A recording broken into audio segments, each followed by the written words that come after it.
Okay, we're going to read from Psalm 60, Prayer to End Wars.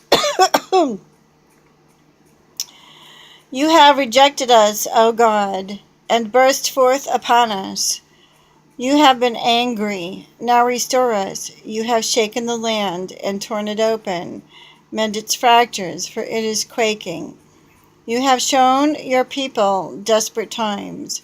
You have given us wine that makes us stagger. But for those who fear you, you have raised a banner to be unfurled against the bow. Save us and help us with your right hand, that those you love may be delivered. God has spoken from his sanctuary. In triumph, I will parcel out Shechem and measure off the valley of Succoth. Gilead is mine, and Manasseh is mine. Ephraim is my helmet. Judah is my scepter. Moab is my wash basin. Upon Edom I toss my sandal. Over Philistia I shout in triumph. Who will bring me to the fortified city? Who will lead me to Edom? Is it not you, O God, who have rejected us, and no longer go out with our armies? Give us give us aid against the enemy, for the help of man is worthless. With God we will gain the victory, and he will trample down our enemies. This morning over coffee with Mommy Dearest. I have voluntarily given her more money than I give my own child's lately. And of course, the fruit of my womb should always come first. But my child has returned to work. So what she gets from me is usually in line with her need, her level of need. And I can't always anticipate that anymore because I hardly ever have coffees with her since she has flown the coop and lives 2 hours away from me. So sometimes this child of mine suffers, and on Valentine's Day was moved to tears. And then I petitioned her on her behalf after she said her fare thee well to return to her dwelling. Had I known that my child was in distress, I would have managed my money differently, and I would have given her more and not have spent her own allowance from me on silver.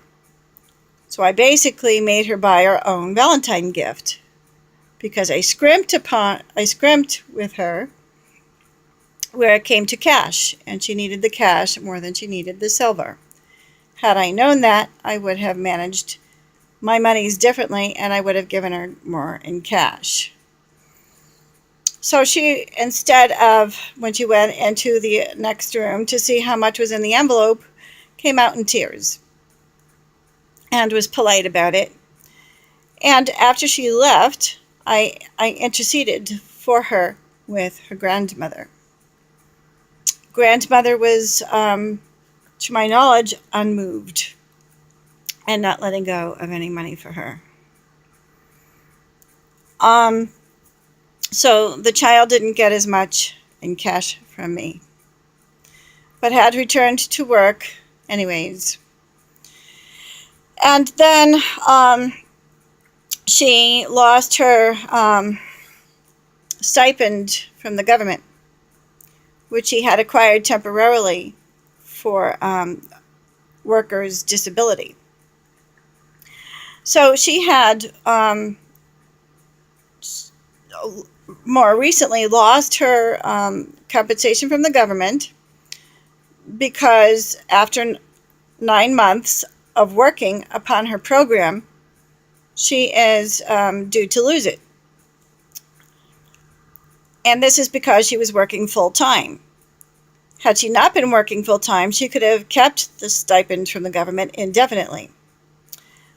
But the government screwed her over by not only dropping her on her head without a medical review, but also without any warning, telling her that not only is her time up because she's been working 9 months, but that they have, by their own fault, overpaid her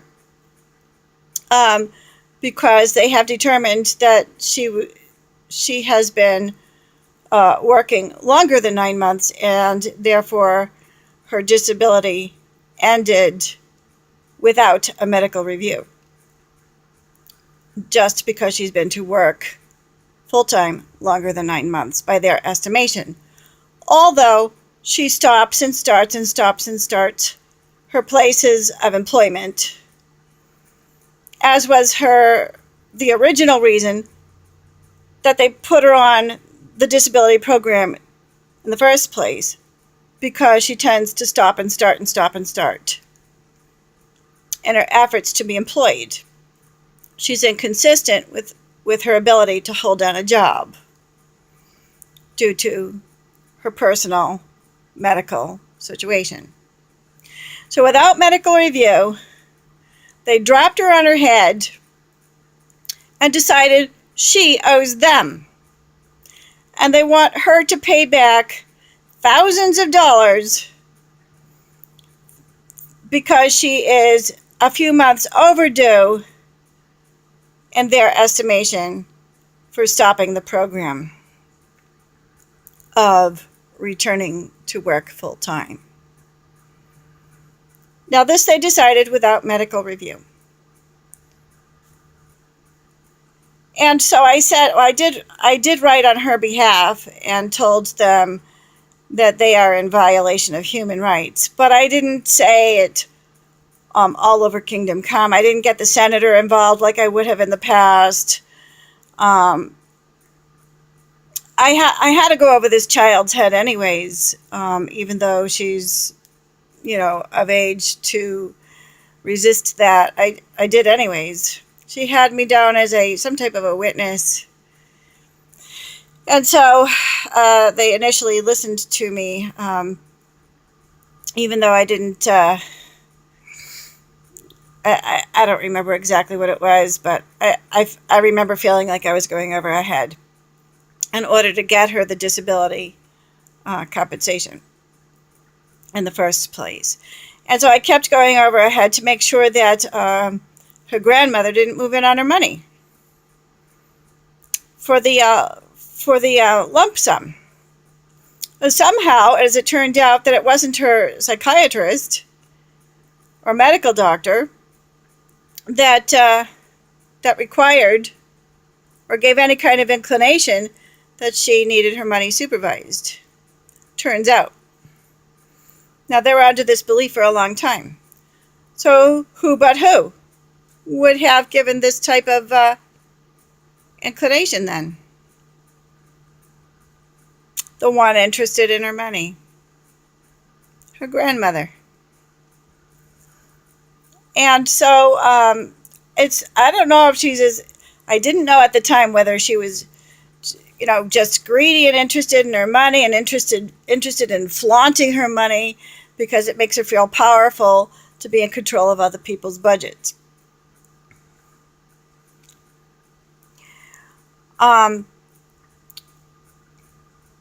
But I'm starting to think she's becoming greedy. I'm starting to think this is about greed and not just power and control. And so sometimes the poor people, the poorest of the poor, within family circumstances, because not all family circumstances care about each other in a genuine sense and our well-being, each other's well-being.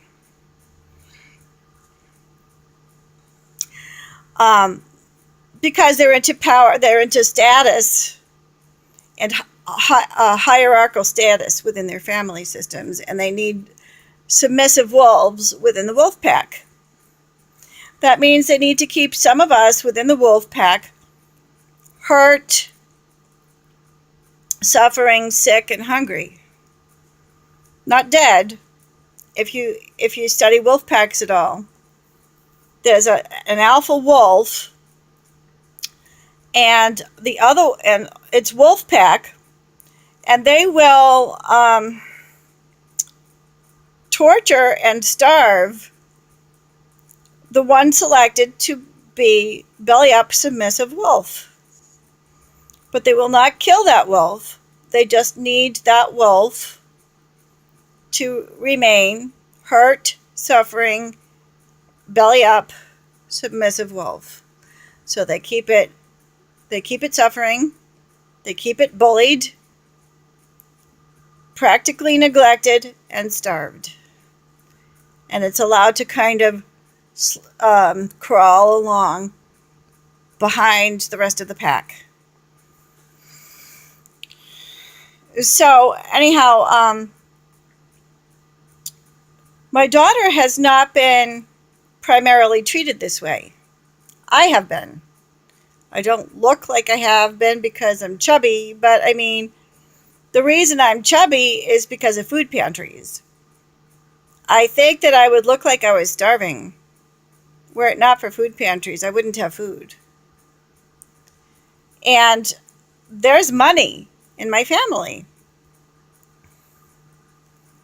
They worked for it, they earned it, they deserve it, in a way, unless it's blood money, which I wouldn't be surprised with as regards narcissists and sociopaths. And you find a lot of those among PhDs. Anyways, the reason that you find sociopaths among PhDs is because their feelings don't get hurt when they climb through all the levels of hierarchical prestige. You have to be able to take a lot of knocks without falling down and without crying, and just keep on getting yourself back up and dust yourself off, or without falling down at all. That's more the truth with sociopaths, that they don't fall down at all. They don't get hurt. They don't suffer. Their feelings never get hurt in the school of hard knocks. Okay?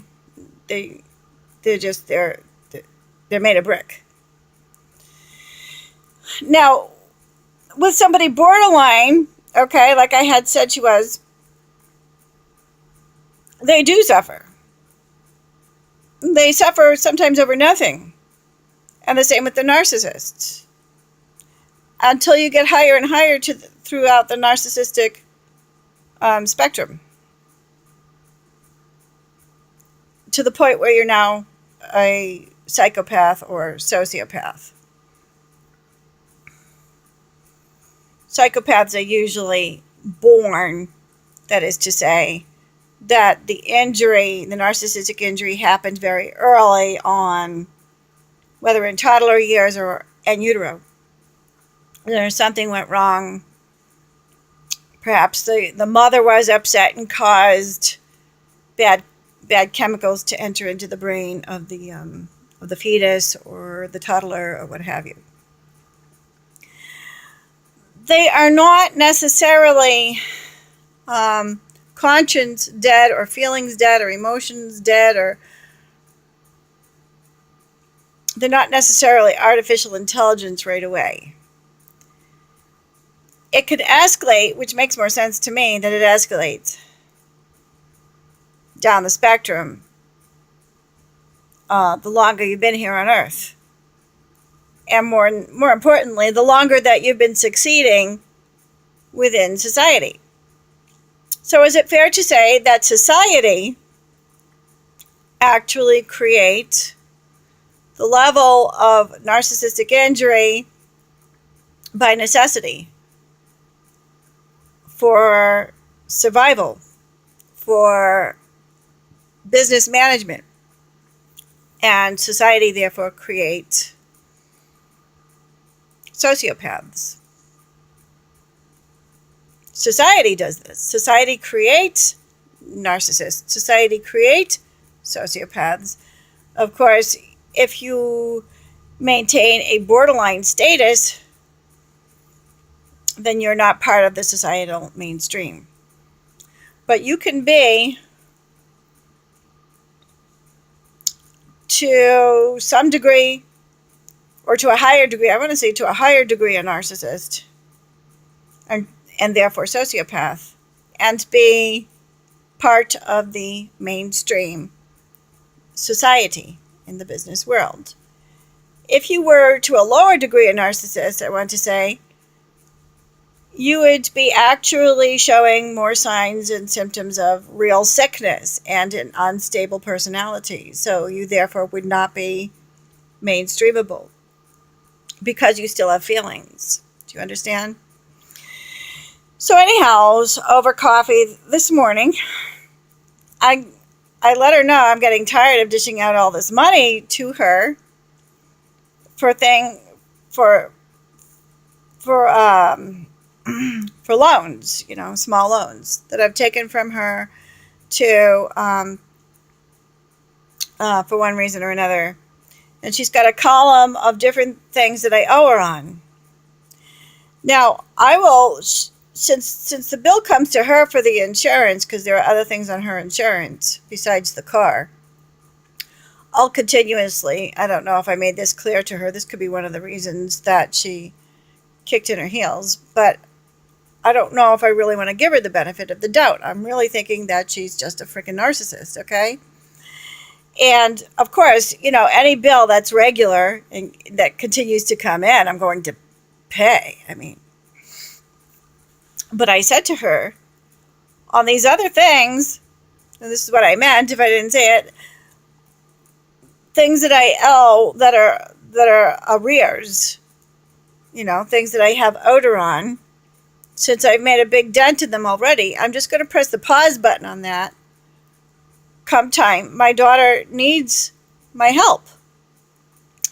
And when I began to introduce the topic, I said, pretty soon my daughter's going to start needing my help due to the Social Security disability when they start to bill her. She may start to need, need some help or need my help, right? And I didn't even get all of that out when my mother says, this is the child's grandmother, says, oh, don't ask me for money. I says, I wasn't about to ask you for money. Let me get this out. I said, so I finally was able to say, I'm just going to, put some of these other payments on pause when my daughter starts to need me to help her out with this once they start billing her, if they do.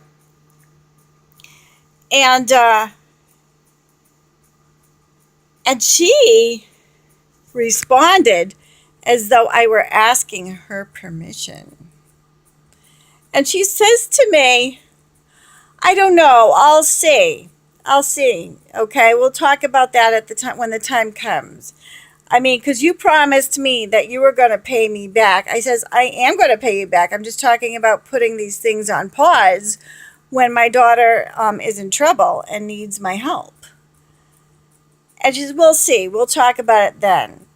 Because I've been really good to you, she says. I want to throw her in jail. That's what I want to do. For answering me like that, I want to throw the woman in jail.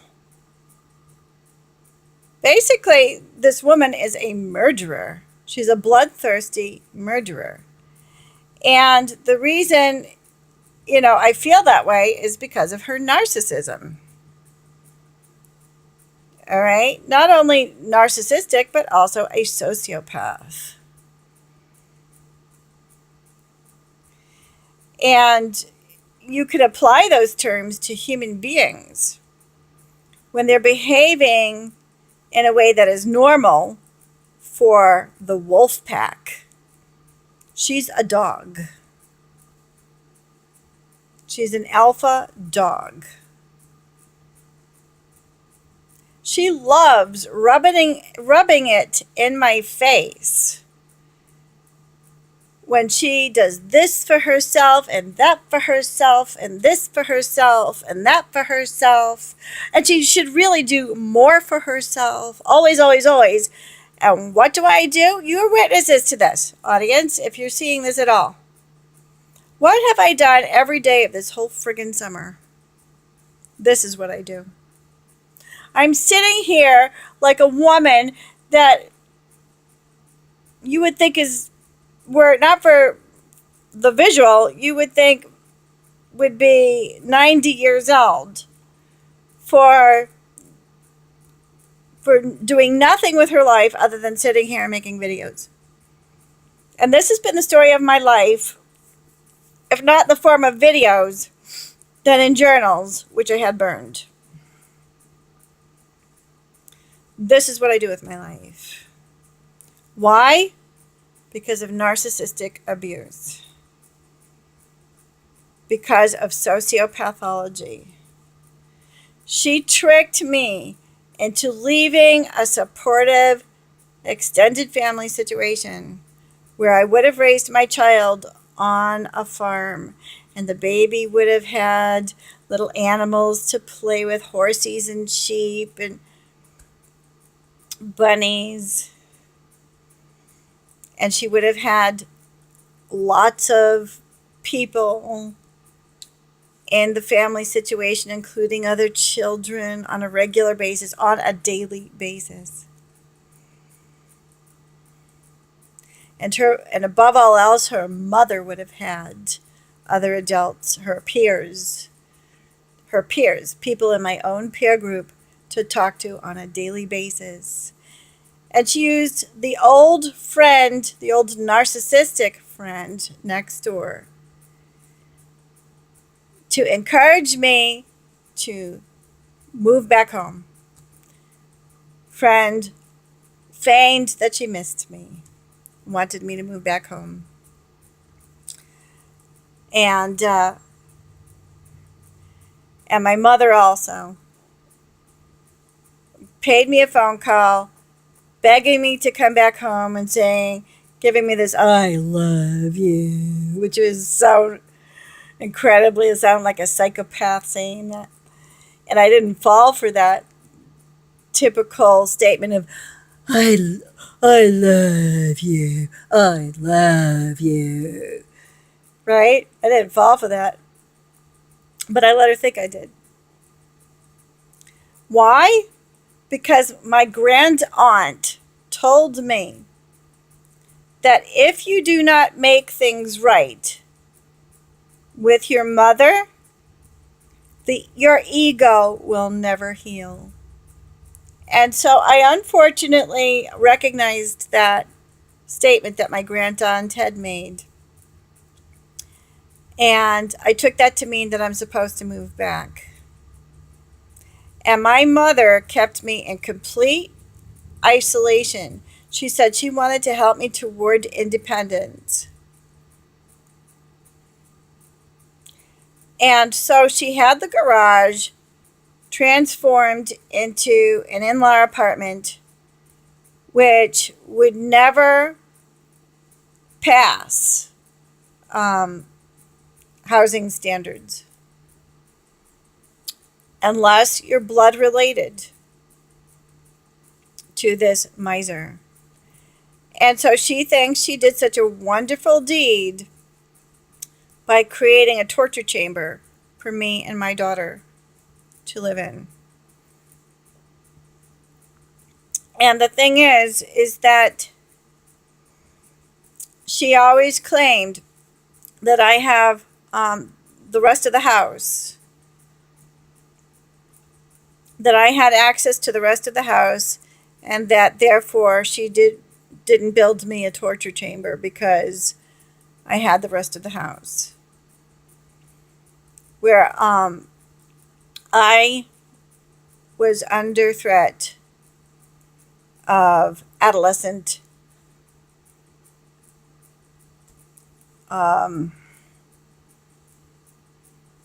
interference. That's a way of putting it. Because she had not finished raising her adolescents. And so my person, at least my person, was under threat of adolescent interference. And I had to supervise my child with adolescents because they're adolescents.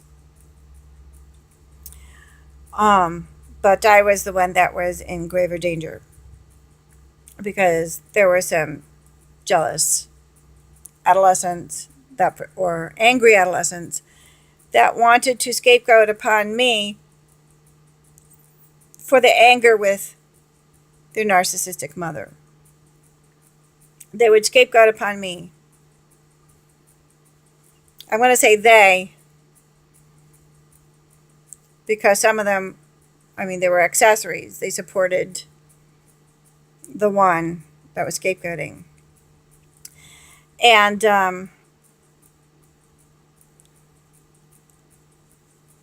that's all it was. He was angry with his mother and was taking it out on me. And today I don't think that he has owned that in therapy. He's still, I'm under the belief that he still will spew out these brainwashed ideas that his mother drilled him with concerning me. He's still repeating her gaslight. He's still behind my back with his therapist acting as a flying monkey for her, reputing me with her gaslight. And I believe that my daughter also is influenced by her gaslight, but that's a more complex situation because I'm a lot more involved with my daughter, and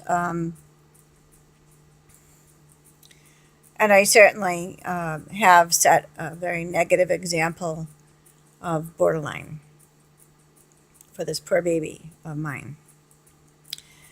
My prayers were severely interrupted by the influence of the psalmist, or much worse, Old Testament history, and the way they managed their problems, largely with war, corporal punishment, and deeds of wishing evil upon their enemies. So I had been a devout and a divine, benign Christian. Is it divine? I'm a benign Christian under the influence of the New Testament. But I reverted to the Old Testament for a couple of minutes one day and put my toe in the quicksand of Old Testament coping. And I thus acquired a borderline personality that I could not retract. And so my little child is overhearing this borderline personality while I'm praying out loud with revenge fantasies against people that I'm angry with. Not so much within my family, but people in my community that I was very angry with and wanted revenge against. And here I am. She's listening to this. Revenge fantasies of getting even. Very unhealthy influence. So my little child, as a result, needed compensation from the government in a temporary manner. Now, she didn't need it as long as I do. One, because, she didn't have a dependent that she was raising. And so she was able to get a life. But two, it's very possible it is because I was, generally speaking, a much better mother to my child than what my mother was to me.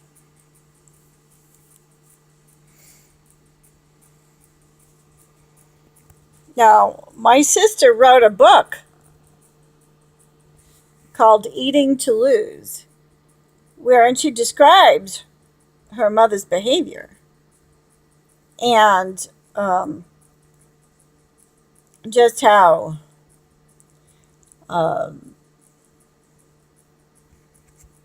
much it bordered on, I want to say, emotional incest. Not because it was sexual. She wasn't describing it as sexual, but it can be emotional incest without it being sexual. And that's one of the symptoms of narcissistic personality, where the mother is constantly burdening the children with the emotional needs that she has, of which should be geared toward her husband, not her children. And that we're talking strictly emotional here. We're not talking sexual.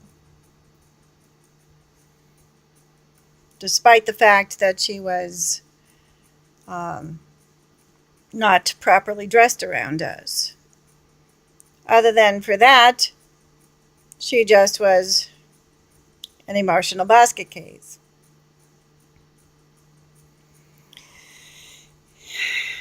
And needy, as my sister said.